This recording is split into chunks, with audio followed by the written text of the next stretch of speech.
الحمد لله وكفى وسلام على عباده الذين اصطفى أما بعد فأعوذ بالله من الشيطان الرجيم بسم الله الرحمن الرحيم يا قوم استغفروا ربكم ثم توبوا إليه يرسل السماء عليكم مدرارا ويزدكم قوة إلى قوتكم ولا تتولوا مجرمين وقال النبي صلى الله عليه وسلم من لزم الاستغفار جعل الله له من كل ضيق مخرجا ومن كل هم فرجا ورزقه من حيث لا يحتسب صدق الله العظيم وصدق رسوله النبي الكريم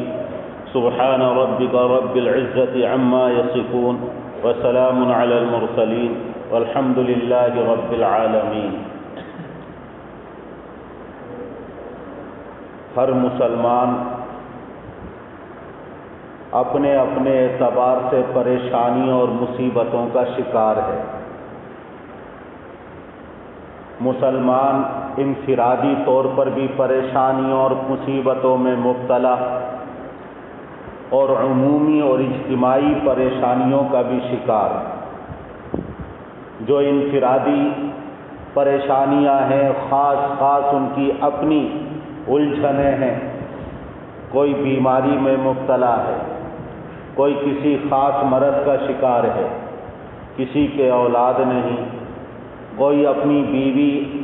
اور اگر اولاد ہے تو اس کی نافرمانی کا گلہ اور شکوہ کرتا ہے، کوئی بے روزگار ہے، اگر روزگار سے لگا ہوا ہے تو بے برکتی کا شکار ہے اور شکوہ کر رہا ہے کہ ہمارے کاروبار میں، ہمارے روزگار میں کوئی برکت نہیں ہے۔ کہیں مسلمان غیروں کے ظلم و ستم کا شکار ہے۔ اور ایک عمومی پریشانی جو مسلمان جس میں مبتلا ہیں پورے عالم کے اندر، وہ یہ ہے کہ آج مسلمان ذلت و پستی کی زندگی گزار رہے ہیں۔ پورے عالم میں ان کے اوپر ظلم و ستم ڈھائے جا رہے ہیں، انہیں ذلیل اور رسوا کیا جا رہا ہے۔ اور کبھی کبھی عمومی پریشانی یہ بھی آتی ہے کہ جیسے ابھی عالمی وبائی مرض کورونا کی بیماری، جس طرح غیر اس میں مبتلا ہوئے، اسی طرح مسلمان اور امت مسلمہ بھی اس کا شکار ہوئی۔ کبھی عمومی پریشانی اس طرح بھی آتی ہے کہ اللہ رحمتوں کی بارشیں روک لیتا ہے اور امت اور انسانیت قحط سالی کا شکار ہو جاتی ہے۔ تو چاہے انفرادی بیماری ہو، کسی مسلمان کی اپنی خاص پریشانی اور مصیبت ہو، یا عمومی پریشانی اور مصیبت ہو، جب کوئی کسی پریشانی اور مصیبت میں مبتلا ہوتا ہے تو ہر عقل مند آدمی اور دانش مند آدمی یہی کہے گا کہ اس کا علاج کرنا چاہیے، اس سے نجات اور چھٹکارے کی تدبیر اختیار کرنی چاہیے۔ ہر انسان اس سے نجات اور خلاصی کے لیے علاج کرتا ہے، تدبیر کرتا ہے، اسباب اختیار کرتا ہے۔ جس طرح اگر کوئی جسمانی بیماری میں مبتلا ہو، خدا نہ کرے کوئی کسی مرض میں مبتلا ہو گیا، تو وہ ڈاکٹر کے پاس جائے گا، طبیب کے پاس جائے گا، اس سے نسخہ لکھوائے گا اور اس کا علاج کرے گا، دوا استعمال کرے گا۔ جبکہ وہ ڈاکٹر یا طبیب جس کے پاس اپنی بیماری کے علاج کے لیے گیا ہے، وہ انسانوں پر اتنا مہربان اور شفیق نہیں اور اتنی محبت کرنے والا نہیں جتنی اللہ محبت کرتا ہے۔ وہ انسانوں کا خالق اور مالک نہیں، اس نے دوا کو پیدا نہیں کیا، وہ انسان کی کما حقہ نفسیات اور نفسیات سے واقف نہیں، وہ طبیب اور ڈاکٹر عالم الغیب و شہادہ نہیں، حاضر اور غیب کا جاننے والا نہیں۔ کوئی بھی طبیب اور ڈاکٹر اس بات کی ضمانت اور گارنٹی نہیں لے سکتا کہ یقینی طور پر اس کا علاج اسی دوا میں تجویز کیا گیا ہے۔ کوئی بھی ڈاکٹر اس بات کی گارنٹی اور ضمانت نہیں لیتا ہے۔ ہاں، اپنے تجربات کے اعتبار سے اور اپنے علم کے اعتبار سے وہ جو علاج تجویز کرتا ہے یا دوا تجویز کرتا ہے، اس کا غالب گمان یہ ہوتا ہے کہ اس دوا سے اس کا مرض ختم ہو جائے گا۔ لیکن ہم اپنے جسمانی بیماری میں کسی ڈاکٹر کے پاس جاتے ہیں، کسی طبیب کے پاس جاتے ہیں، جو وہ علاج تجویز کرتا ہے اس کے اوپر اعتماد کرتے ہیں، اس کے اوپر بھروسہ کرتے ہیں۔ تو جب ہم دوسری بیماریوں اور پریشانیوں میں مبتلا ہیں تو کیوں نہ ہمیں اس کا علاج اس ذات اقدس سے معلوم کرنا چاہیے کہ جو غیب اور حاضر کے جاننے والی ہے وہ اللہ کی ذات ہے، جو تمام انسانوں کا خالق مالک ہے وہ اللہ ہے، جس نے انسانوں کو بھی پیدا کیا اور دوا کا بھی خالق وہی ہے، جس نے تمام پریشانی اور مصیبتوں میں جو علاج تجویز کیا ہے اس کی ضمانت اور گارنٹی اللہ نے لے رکھی ہے، اور اس سے چھٹکارا اور خلاصی اور ان تمام پریشانیوں سے نجات اگر اللہ کا بتایا ہوا علاج ہم اختیار کر لیں تو یقینی ہے، کیونکہ اللہ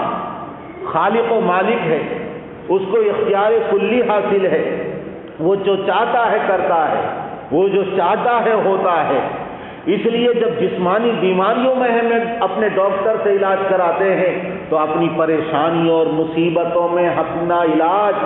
اللہ سے کرانا چاہیے، اللہ کے نسخے پر عمل کرنا چاہیے، اور اللہ کی طرف سے اس کے حبیب صلی اللہ علیہ وسلم نے جو بتایا اور وحی خداوندی کے مطابق آقائے دو جہاں صلی اللہ علیہ وسلم نے جو علاج تجویز کیا ہے امت مسلمہ کو اور آپ کے امتی کو اس علاج پر عمل کرنا چاہیے اور اپنانا چاہیے،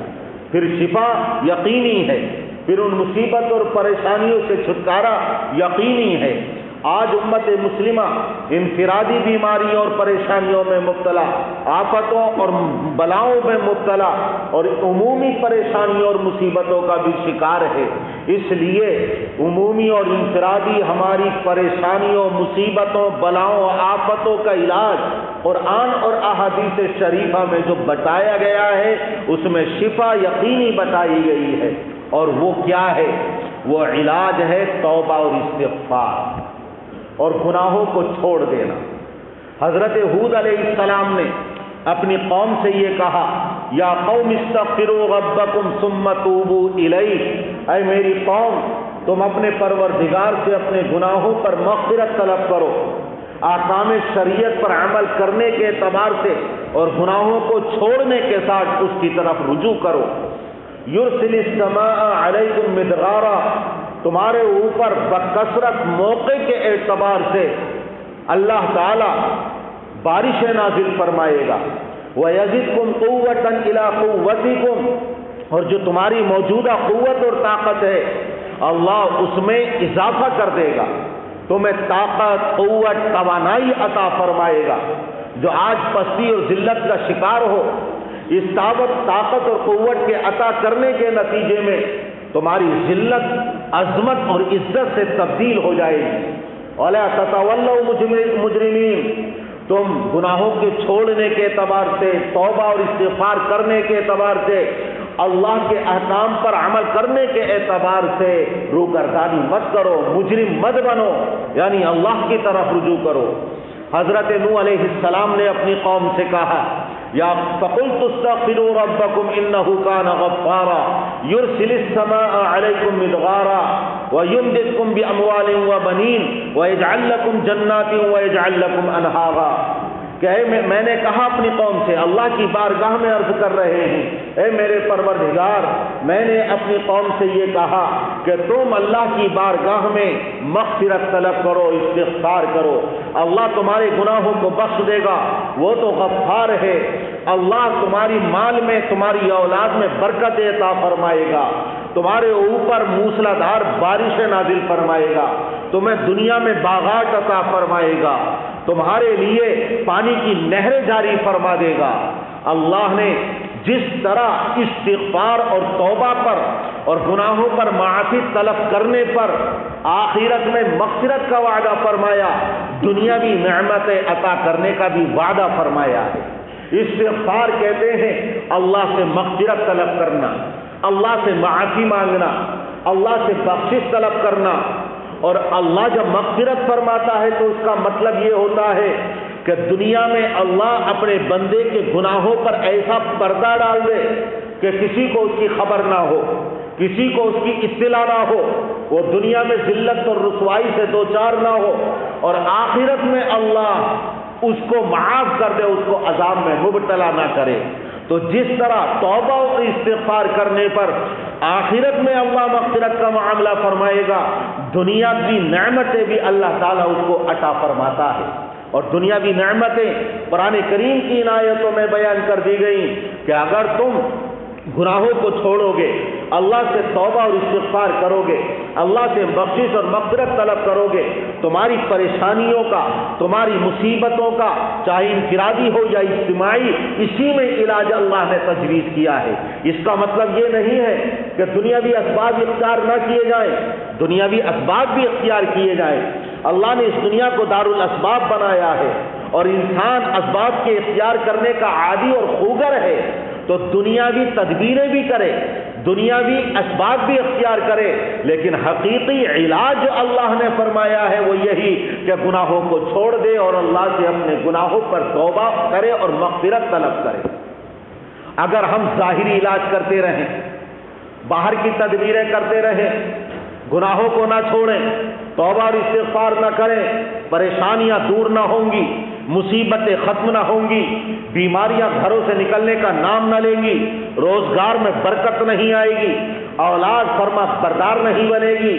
اور اگر بے اولادہ ہے تو اولاد سے محروم رہے گا.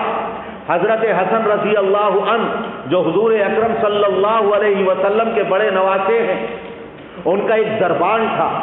لا ولد تھا، کوئی اولاد نہیں تھی. حضرت امیر معاویہ رضی اللہ عنہ کے پاس آیا اور عرض کرنے لگا کہ میرے کوئی اولاد نہیں، مجھے کوئی نسخہ بتا دیجئے، علاج بتا دیجئے، یا میرے لیے اللہ سے دعا کر دیجئے اللہ مجھے صاحب اولاد بنا دے.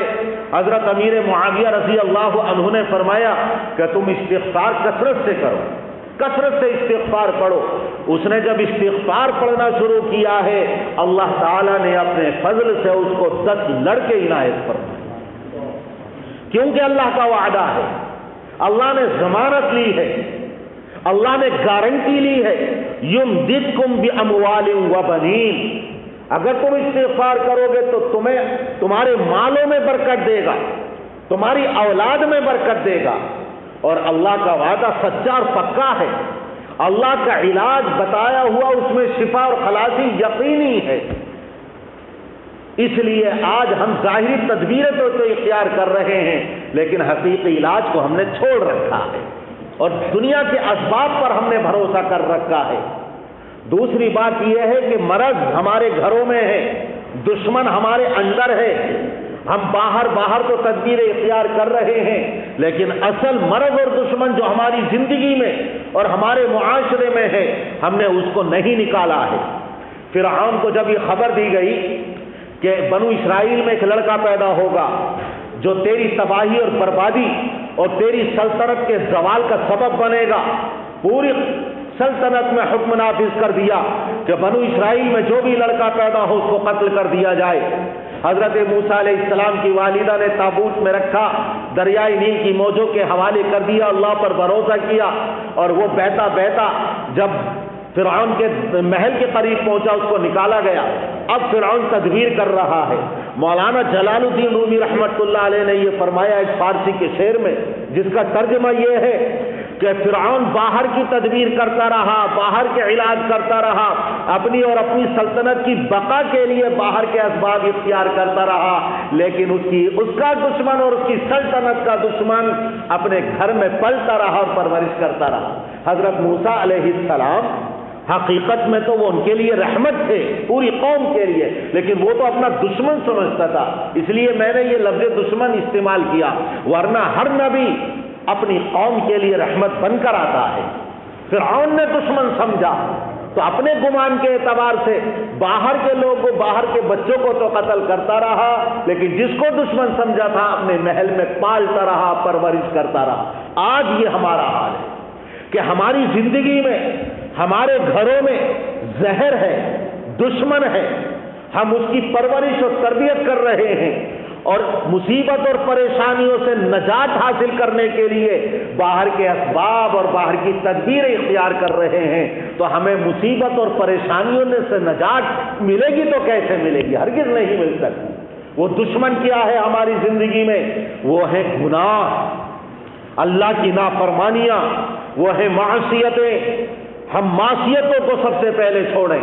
گناہوں کو سب سے پہلے چھوڑیں، پھر اللہ کی بارگاہ میں توبہ اور استغفار کریں، اللہ سے مغفرت طلب کریں۔ پھر دیکھیے قرآن کریم میں جو اللہ کا وعدہ ہے کہ تم اللہ سے استغفار کرو، اللہ ہر اعتبار سے دنیاوی نعمت سے تمہیں عطا فرمائے گا اور آخرت میں بخشش اور مغفرت کا معاملہ فرمائے گا۔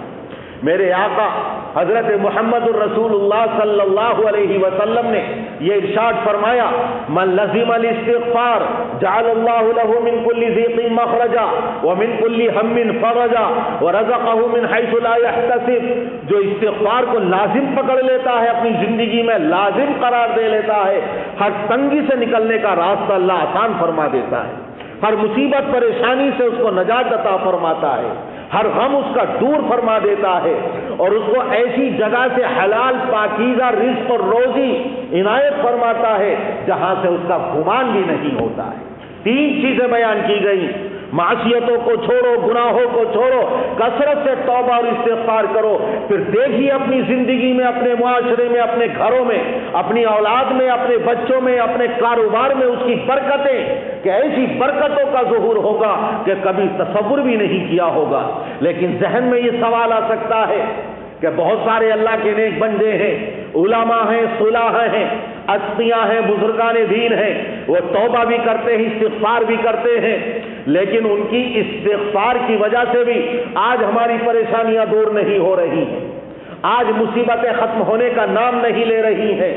آج پھر بھی ہم بیماریوں میں، بے برکتی میں، بے روزگاری میں، غیروں کے ظلم و ستم میں، آفتوں میں، مصیبتوں میں، پریشانیوں میں گھرے ہوئے ہیں۔ تو کیا بزرگان دین، اولیاء کرام، علماء دین، ان کی برکت سے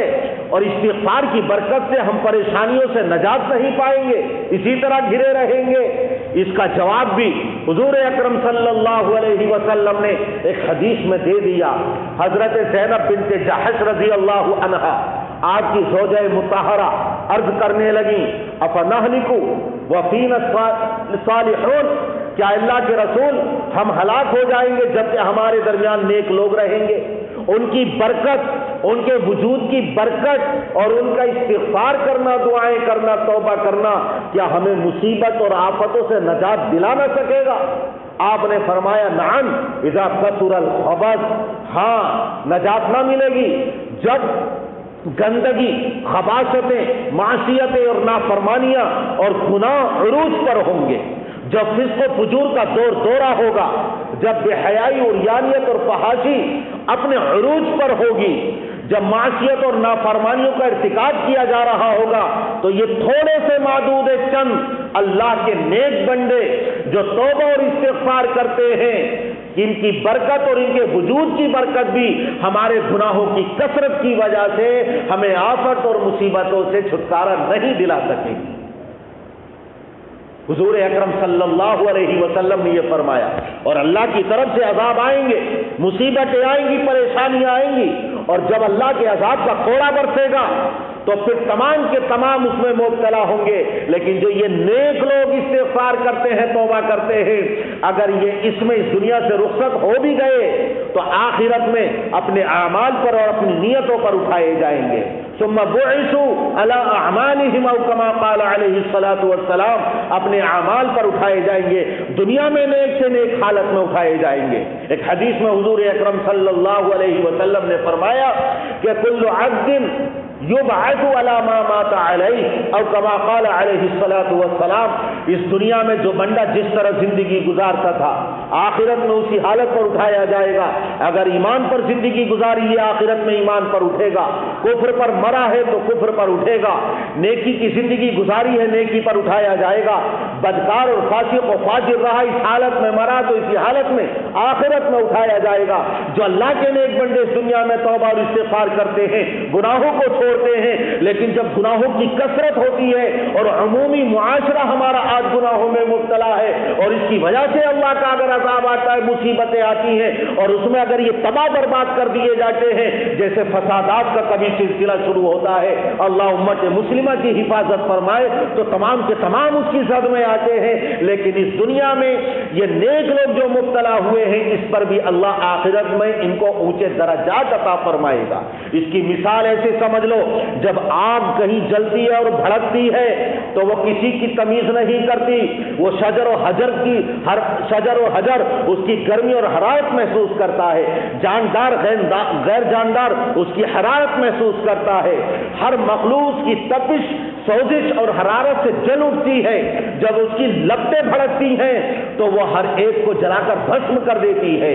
جب اس کی زد میں کوئی آتا ہے، چاہے نیک ہو یا گنہگار ہو، اچھا ہو یا برا ہو، حلال ہو یا حرام ہو، پاک ہو یا ناپاک ہو، سب کو جلا کر خاک بنا دیتی ہے۔ آگ کسی کی تمیز نہیں کرتی۔ یہ گناہوں کی نحوست اور گناہوں کی آگ ایسی ہی ہے کہ جس معاشرے میں یہ گناہوں کی لپٹیں بھڑکتی ہیں، نیک لوگ بھی اس کی زد میں آتے ہیں، لیکن آخرت میں اچھے نیک اعمال پر ہی ان کو اٹھایا جائے گا اور اللہ تعالیٰ ان کے ساتھ اچھا معاملہ فرمائے گا۔ غرض یہ کہ آج معاشرے میں برائیاں ہیں، مصیبتیں ہیں، ہم جن کی وجہ سے مصیبتوں میں، پریشانیوں میں مبتلا ہیں، ہم ظاہری علاج، ظاہری تدبیر اختیار کریں، حقیقی علاج جو اللہ نے بتایا آج ہم اس سے غفلت اختیار کیے ہوئے ہیں، ہم اس کو اختیار کریں، گناہوں کو چھوڑیں، کثرت سے توبہ اور استغفار کریں، پھر دیکھیے کیسے اللہ تعالیٰ مصیبت اور پریشانیوں سے نجات عطا فرمائے گا اور ہمارے اندر دنیا میں ہر اعتبار سے برکت عطا فرمائے گا۔ اللہ تعالیٰ عمل کی توفیق عطا فرمائے۔ وآخر دعوانا ان الحمد للہ رب